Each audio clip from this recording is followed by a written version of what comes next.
Taiwan, the sunlight's out again today. Seems like a lot of the trees are starting to grow too, but that also means I guess a lot of the blossoms are disappearing. And what's going on today?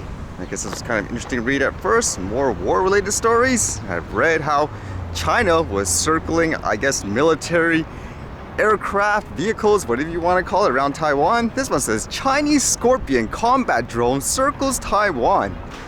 As it says here, a long-range Chinese combat drone capable of carrying a large weapons payload has circled Taiwan, the island's defense ministry said on Friday. Democratic Taiwan lives under constant threat of an attack by Beijing, which views the island as part of its territory.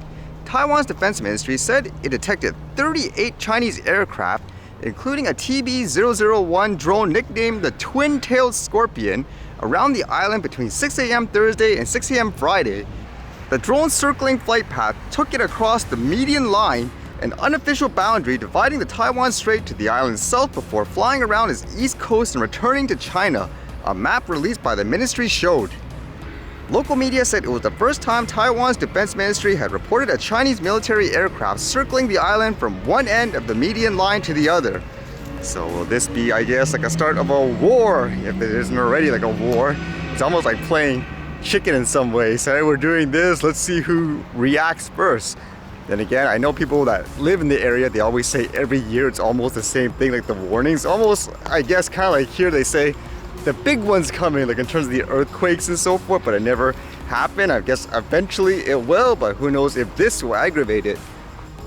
And this was big news here today. Apparently this Bill C-11 thing that's been really controversial, where the government says it's supposed to make, for example, large streaming platforms like a Netflix or a YouTube promote Canadian content and all that, whereas people would argue you're just trying to control content in general. For example, censors free speech.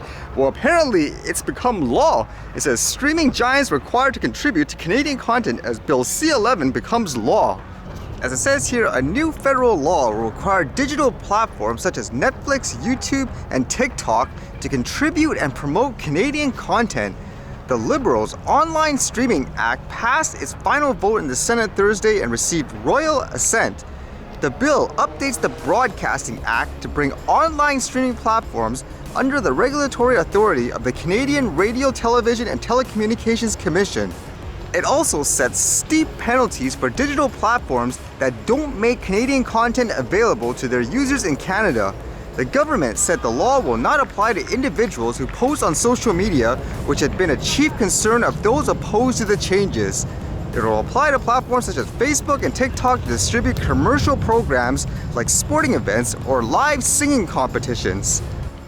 And apparently the Heritage Minister is praising this, saying, "Today we are standing up for our stories, our artists, our producers, and our creators.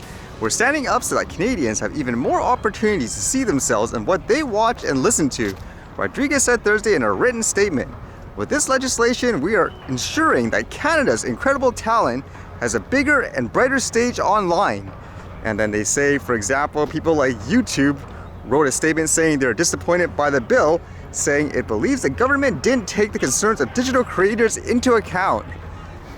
Again, the biggest thought I would have is, how do you determine who is it that you have to, I guess, say, promote or push in that sense? Because with that recent, I guess, controversy and stuff like that with the news media here, like the CBC, with how much funding and stuff they get, like there, how did you decide, okay, this one station basically got all of these funds, almost like what, billions of dollars? So what would be the difference here, where they could say, okay, we want to promote, let's just say, quote, I don't know, the CBC or something on the YouTube versus whoever, like the independent people are, for example? How would you determine who gets that support? That would be my worry. Just to me personally, again, I'd rather see resources and stuff like that being more focused on ensuring, let's just say, a platform can't discriminate or be prejudiced against specific groups of people in a way just to, quote, silence them. For example, recently with that Twitter takeover and stuff like that, one of the controversies that came up during various reports and investigation was that people's accounts, specific ones, were, say, blacklisted and all that. So again, if there was like a regulation stuff, I'd rather see stuff saying, okay, it's your choice to do that, but you have to be 100% clear and transparent. I'd rather see stuff like that personally anyways. To me, that seems like the good middle ground, where you could say the company could do what it feels like, but it has to be 100% honest and transparent about it. And if they don't, then they could be punished. I think that would be fair anyways. What would people think in general?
Alright, see you guys later.